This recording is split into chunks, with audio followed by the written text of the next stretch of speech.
This student, weighing only 2 tons, had just been transferred to a school for delinquents. The person who showed him around the school at the beginning was the class representative, one of the future contenders to be the big fat guy's wife. In the future, he would also attract the attention of the most beautiful blonde in the school. She would even come every day to bother the fat guy wanting to date him. If this brute accepts, this could turn into a serious train wreck. But I strongly believe that in the end, the fat guy prefers brunettes.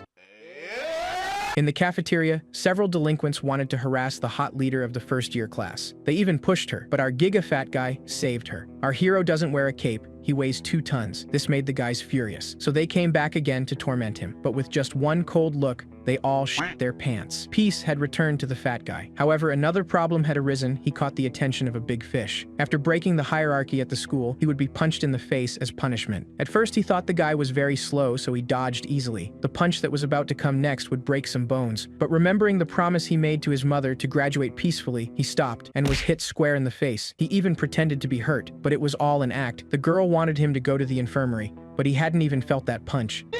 In the classroom, everyone seemed to mock him for being fat. He looked like Truck Kun sitting on the chair. He was that big. But all this mockery would soon come to an end. After a bully tried to strike a weakling and failed miserably, he got furious that everyone was laughing at him and decided to take his anger out on you-know-who. Little did this brat know the bad luck he would have that day. Our fat guy stood still like the wall of an impenetrable castle. The brat used all his strength to throw that slap, and just as it was about to land, the counterattack came. In a split second, he was hit so intensely that he blacked out instantly after crashing into the wall. No one in the room could believe it, not even the strongest one. And the most impressive thing is that he was sleeping. The new student's body simply reacted by reflex. Sometime later, during the lesson, all students sat still without uttering a single word, except for the boy who got knocked out. Everyone had chosen to remain calm. After observing this situation, the intrigued professor startled all the students by asking them about the reason for their unusual silence. The man who calmly wanted some clarification was met with horrified screams, affirming that everything was fine. The old man was shocked by the high schoolers' odd actions. All knew very well that they should never let themselves get discovered. The teacher, as well as the class president, was intrigued by this odd behavior. Meanwhile, one of the junior leaders was plunged into his thoughts. As a few minutes earlier, all were left, by what had happened. All began to wonder about the transfer student who defeated Hydra with a single punch. With that being said, one of the students quickly got up from his seat and rushed to share the news with the rest of the school, when suddenly someone addressed the entire class that his words were especially meant for the newest deliverer. Bullfist threatened to bully and harass anyone who shared this incident with others until the time of graduation. The boy then pointed out how everyone here would surely despise spending time with him. The gossiping girls who found him odd agreed with this fact, leaving him speechless. And so he demanded his guys to get rid of this mess, making them drag their knocked-out friend to his seat. Bullfist then began to wonder about his own weakness, leaving the others intrigued. Sometime later, after the class, he and his friends had gathered in a lone place. When asked about his condition, Huang and Sin affirmed, with a mouth barely able to speak, that he had assumed he had met his demise. When asked for the reason behind them gathering in secret, the leader affirmed that he himself was unsure, claiming that he wanted to personally question this particular individual. Just then he arrived, a moment to process the situation, became horrified, and started to foam from the mouth upon seeing the terrifying transfer student. Young Hu urged him to pull himself together, but the boy was too terrified to even understand simple words. Huang and Sin then rushed to hide from the one he assumed was a monster. Upon seeing this, his boss had no choice but to punch him in the face. In order to forcefully calm him down, all others were blown away by this one's stupidity. With that being said, the junior leader turned to the protagonist, and the men demanded an explanation. Nawuk then screamed from the top of his lungs, startling everyone before calmly claiming that he was here for a peaceful high school life. Before talking in a menacing tone and asking for their aid, and while the underdogs assumed that this was some kind of threat, when suddenly their leader reached out to the protagonist with the hand of friendship, all were left baffled, as the newcomer got along with their leader, accepting the handshake. Young Hu claimed that they should join efforts so that both of them could achieve this goal. The rest of the gang members were surprised by how peacefully this matter ended, so Bullfist affirmed that it was the right thing to do as his new friend was a kind person. One of them tried to argue that he still messed with them, only for the leader to state that they caused the problem first, which is why they urged them to forgive and get along, and so one after the other. The friend group introduced themselves to the protagonist and made peace with him, with the exception of the unconscious one. Shortly after, one of the students asked the fat one if he was aware of all the rules in this place, but upon being met with silence, he realized that the tall one ignored them all. With that being said, the boy explained how everyone was bound by a certain set of rules in this school, explained how the protagonist learned by himself the many rules, but should be aware that the grades followed a pecking order, and that each had an expected leader. The boy then informed him that the leader of their promotion had been elected recently, and when asked about his identity, he revealed him to be the barbaric brown bear. The one explaining was then asked if Park Ki-duk's status would be undisputed. So he clarified that his title of leader could be stripped away from him by anyone who could best him in a man-to-man duel, despite the task being challenging. The student's main that school life offered promotion was greatly influenced by its leader, and just as he was about to badmouth the current leader, his mouth was suddenly shut. The big one was confused, while his new friends were left terrified. Park Ki-duk, along with his many underlings, had arrived. When the barbarian demanded to know the reason behind their presence in such a place, Young Hu claimed that they were all here for the same reason. The henchman of the brown bear then began to mock him for being stupidly arrogant. The angered grade leader ordered them to purchase him bread, along with some strawberry milk, only for the rebellious Young Hu to boldly walk away and claim that Park Ki-duk was already too fat for such treats. The class leader, who was triggered by such provocation, once then rudely interrupted.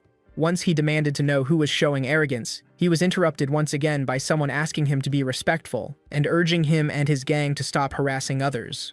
The great leader was greatly annoyed by this humble arrogance and demanded the polite one clarify his statement, only to be met with no response. With that being said, one of the henchmen saw this as a chance to shine by humbling a third one, and so he made a menacing expression and informed Nawak that the big man wanted to have a word with him.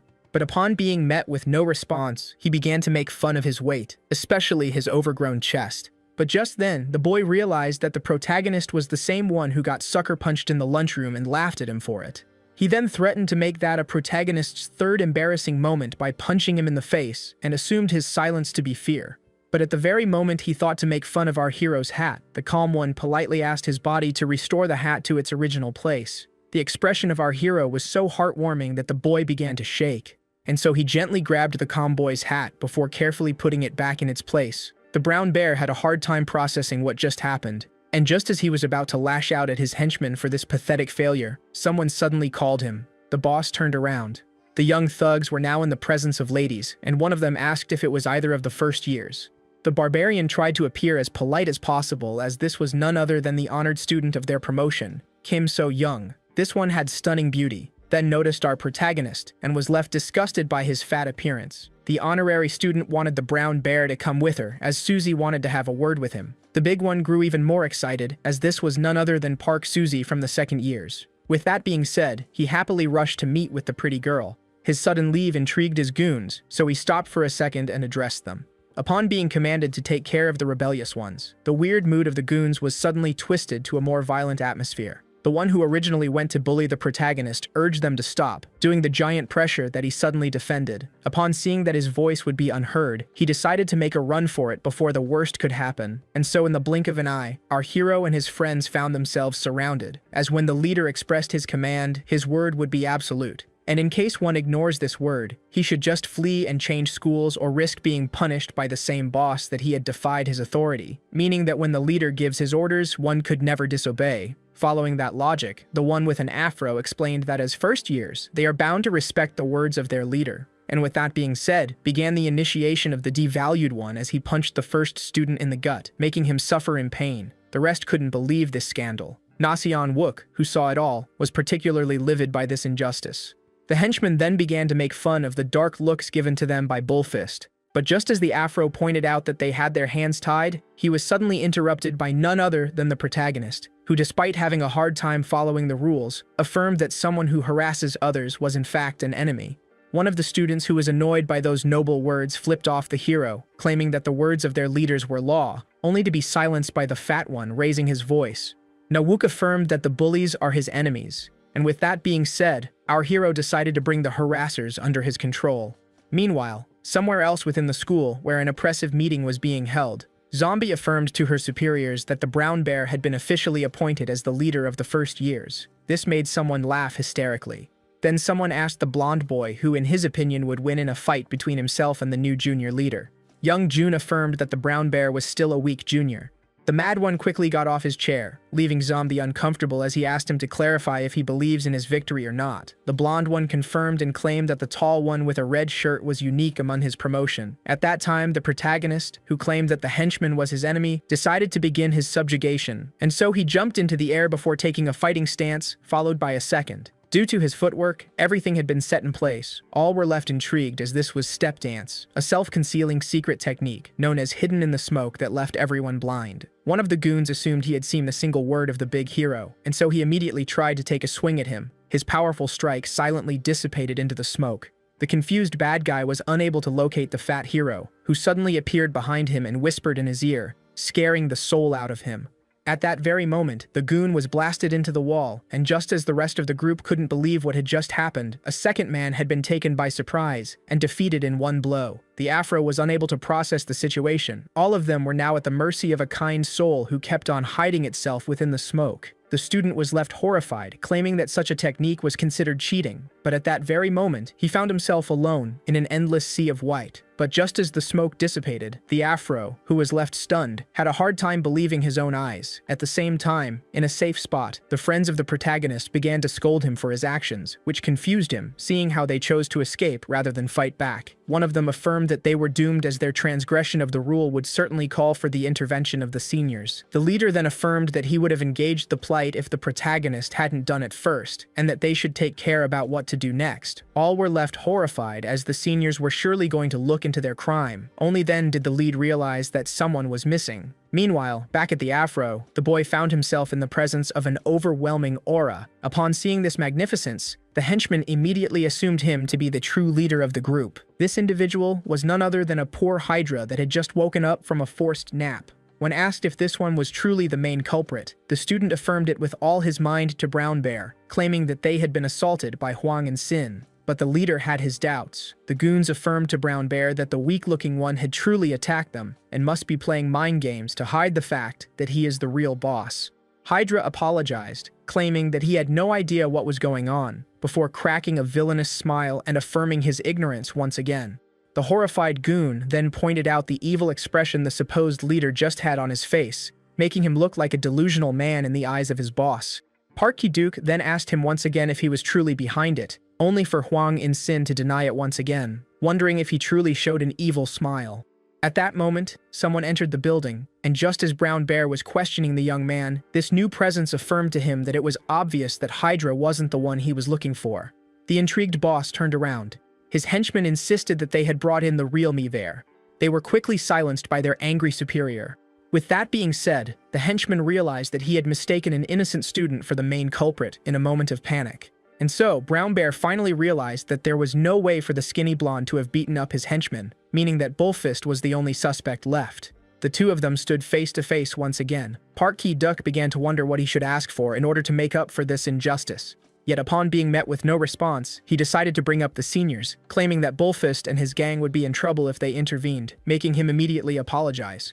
The thugs considered this a weakness of character and began to laugh at him for it, only for their leader to urge them to have some respect, leaving them humbled and silenced. Young-hoo wanted his enemy to inflict punishment upon him and leave his men alone. Ki-duk asked about the fate of the one he had impacted, so he neither affirmed that he would give up anything for his freedom, seeing how Hydra didn't personally harm him. Brown Bear ordered him to scram off. The boy, who was terrified, received a head gesture from his leader urging him to get out. With that being said, the defeated In Sin stood up and thanked his leader before finally exiting the room. The great leader then recalled the words of Bullfist and asked his men not to go all out from the start. Upon seeing how the henchmen were looking forward to this beatdown, Young-hoo prepared himself for the worst. The first student ran towards Bullfist and immediately kicked him in the stomach. The young man could feel the kick before falling on his back. The boy then braced himself and kicked him in the gut once again. Brown Bear looked in disbelief as his subordinates began to stomp on his enemy. But upon seeing how well he was holding up, Brown Bear was suddenly triggered. Afro, who was having the time of his life, was suddenly grabbed by the shoulder and casually tossed away by his bloodthirsty leader. Upon seeing this, Bullfist began to expect the worst. Seeing how well the boy was taking the beatdown, the leader also decided to take his swing at him. He then grabbed the young man by the leg and prepared himself to twist it. All were left horrified as their leader claimed that Young-hoo shouldn't fight back and should obediently submit to it. And with that being said, a horrifying thing was inflicted. Shortly after, the in-rushing friends of Bullfist rushed towards his bed and were left horrified by what they had seen. The boy greeted them with a smile. He, who was in a pitiful state, was glad to see his friends. Young Tai was greatly angered by this atrocity, yet the boss affirmed that the matter had been closed, with the hot-blooded one wanting to go and get revenge, only to be stopped by their leader. Jung Tai was unable to understand how Yun-hoo was so calm, claiming that the condition they put him in was unacceptable, especially his broken leg. Bullfist claimed that he had injured his leg due to a motorcycle accident, and while the others believed him, Jung Tai still had his doubts. With that being said, he asked his boss about the next course of action, yet the one in the hospital affirmed that he had no idea. When it was pointed out how Brown Bear and his men might injure him once again, the boy reassured his gang, claiming that he would apply for BTS once he fully recovers. He affirmed his words once again and asked his friends to always watch themselves. The term BTS confused the newcomer. One of the men affirmed to the boss that he shouldn't mind them and should worry about himself. Bullfist jokingly claimed that he was looking forward to some free time outside of school, and while the happy conversation was going on, Jung Tai noticed the big one leaving. All were focused on the injured leader, and then noticed the giant exiting the room before walking away. Just then, someone rushed to the big guy, demanding to know where he was going. Now Luke stopped walking. The boy urged the fat one to cease whatever action he was taking. Jung Tai claimed that the protagonist was at fault for what happened there, stating that all of the group would have immediately sold him out if it wasn't for their neighbor. Jung Tai then claimed that Bullfist had never seen our hero as a friend, which is why he urged him in his place. The boy threatened that if he ever caused a scene, he would immediately report him to the seniors, earning him a dark glare that startled him. Nawook apologized, claiming that he was a jerk and that he enjoyed acting as such. The student had a hard time following, and so the protagonist demanded 3 days to plan things out, affirming that he only needed this short period. Before affirming it once again, this was followed by our hero's usual cold silence. Jung Tae had a hard time processing what just happened. Nawook reassured the boy as he finally revealed his left arm. The boy couldn't believe his eyes. What he saw was hard to fathom, as the one that showed it promised to make up for his mistakes. Our hero wanted to teach a lesson to anyone who harms his loved ones. Everyone received a notification, including the injured Bullfist.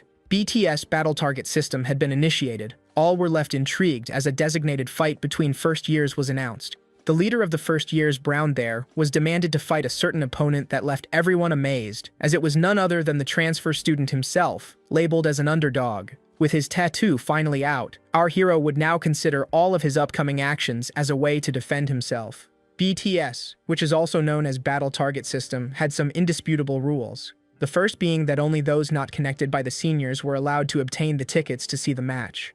Rule number 2 forced any great leader to immediately accept the challenge if it is proposed by an underdog who is allowed to only fight each nominated leader once. The third rule implied that the fights would be conducted unarmed and in all fairness. Rule number 4 stated that if an underdog became leader, all of his peers within the same grade had no choice but to submit to him. The last rule implied that the final and ultimate judgment belonged to the king of the school. According to Young-hoo, Will explained passionately, only to be stared at strangely by the others at the hospital, seeing how he was talking alone. The embarrassed boy found his face red as everyone assumed that he had suffered some sort of brain damage. His phone suddenly began to ring. Hydra asked him if he had a clear view. Bullfist began to ponder the thought of this one. Now, in the middle of the arena, Nawook was about to do the unthinkable. Just like that, the two giants were now face to face. All were left intrigued by how early the BTS matches commenced, considering the official ceremony of the first-tier leader's success hadn't been held yet. Only then did the students realize that only those selected by the third years were allowed to take part in BTS, which made them wonder about the identity of the protagonist. And despite him being a mysterious soul, they couldn't argue, seeing how it had already been approved by the king of the school. At that moment, the first years were left startled as they had finally arrived. Their seniors had made their entrance. All students stood still and adjusted their postures to greet the second years. Oh Chang-seok, the 98 boss and the strongest among the second years, annoyingly demanded to know the reason behind the chaos. Zombie pointed out that the entire school was in shambles while his friends stood silent. Susie gazed at the menacingly calm giant and was left baffled by him, as he was the kind of man she liked. Upon falling head over heels for the protagonist, the girl suddenly ran away to her classmates in treatment. Some of the students followed her while running through the room. Her beauty caught the attention of the first years. The intrigued Brown Bear was one of them. With that being said, he turned around and formally greeted the second years. The seniors gazed at the transfer student who stood still and demanded he show some respect. With that being said, they ignored him and kept going their way. The second year then decided to take a seat. When asked about the hero who was behind the entire problem, Zombie explained how he was a transfer student who arrived yesterday. The 98 found himself interested in the fat one who requested a BTS a day after arriving. At that moment, the second years were overwhelmed by a sudden pressure, seeing how their seniors were about to arrive. All second years stood up as a sign of respect. The brown bear, as well as the tiger, could also feel this crushing pressure. The boss of the second years couldn't help but admire the power of their seniors. And just like that, they finally arrived. The last years finally made their entrance. Oh Chang-seok urged his men to immediately stand firm and still to form an agreement with the third years. All saluted the seniors with one strong and united voice. Number 4 found this greeting to be too loud, while number 6 pointed out how long it had been since the last BTS. Number 5 seemed tired, while number 3 remained unfazed. Kim Tae-hee pointed out how hard it was to see Chang-seok, the leader of the second years, tried his best to be humble. He leaned a little forward to see ahead and was left horrified as this one person stood among the third years. One step from this individual, and the entire school began to tremble. This powerful presence was none other than the leader of the third year, Ma Seok-pil, who is also known as King. With that being said, the ruler of the school finally made his entrance. All immediately regained their seats, including King. All were left intrigued by this person, as he was the one running the school. No one could avert their eyes from his stunning looks. Ma Seok-pil began to speak, claiming that he would keep it brief and that BTS hadn't been seen in a long time. He then pointed out how many were wondering about the reason someone with no name, like today's challenger, was allowed to partake in BTS. So King affirmed that it was his will with a menacing tone, leaving everyone startled. With his subjects affirming that they understood him, the king decided to begin the festivities. And so, Zombie would play the role of arbiter in the BTS first-tier match, opposing the great leader, the brown bear, who had many followers, to the transfer student, who had a few friends backing him up, including an injured group leader. The blonde one explained that the match would end once one of them admitted defeat, fell, or if some sort of problem occurred. The senior then touched his juniors in their private parts and affirmed that it was the only area they were forbidden from touching, and with that being said, the match finally commenced. Cheers filled the arena. As Park Ki-duk launched the first punch, Na-wook immediately blocked. The iron defense quickly caught up with the second attack. The great leader bombarded the newcomer with a barrage of punches, only for him to stand on the defensive. This triggered the brown bear, who considered the lack of offense as some kind of underestimation. Upon assuming that the transfer student was looking down on him, he left in great rage. He launched a series of powerful punches that managed to push Na-wook back. His henchmen were particularly pleased by his performance, only for the third year to affirm that the one dominating the fight was in fact his opponent. All were intrigued by the kind soul who tanked all of the incoming punches. But the most stunning part was the fact that it was the attacker who seemed out of breath. Park Ki-duk realized that he was in a tough situation, as despite being the one attacking, he couldn't help but feel that he was the one taking damage. And just as he began to wonder about the plan of the protagonist, he addressed him with his usual casual tone, urging him to simply apologize so he could show him mercy. But the prideful brown bear refused to do so. Our hero affirmed that this would be his last opportunity to make things right. The great leader was shocked to see himself so exhausted, and so the annoyed one assumed that this tiredness was the work of a particular individual. 3 hours ago, the brown bear informed the afro that his opponent would be the transfer student who got humiliated by Sudako, and just as the skinny one began to talk about how easy this challenge would be, he suddenly bumped into someone. The thug turned to the one he had bumped into and urged him to apologize, only to quickly realize that this was none other than Sudako. The third year was particularly annoyed to be casually called by his name, so the junior corrected himself and formally apologized for his arrogance. The third year then gazed into the giant in front of him, before pointing out how this entire promotion lacked respect. Sudako was particularly interested in the leader of the new juniors, and just as young Gana-1 began to babble disrespectfully, the oldest quickly charged up at him, and in a flash they found themselves a few inches away from each other's bodies. Sudako smiled and affirmed that the brown bear would lose. The tall one asked him to clarify, so he explained how he would be unable to triumph over the protagonist, pointing out how weak he was and claiming that he should pray for the match to be cancelled. The henchman of the tall one tried to reassure him that the senior was only speaking as such in order to save himself. Yet even so, this greatly troubled him.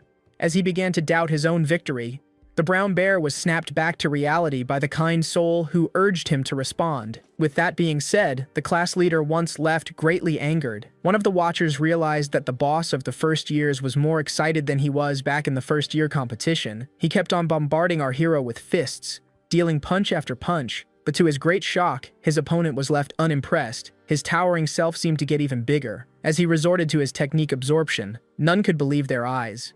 With the technique now complete, Nawok pointed out how his opponent had refused the mercy he had bestowed upon him, and so he recalled an old saying, claiming that everyone should be matched up with someone of equal strength.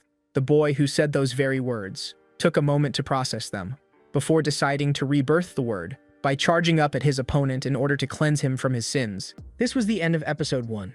Subscribe to not miss the next part.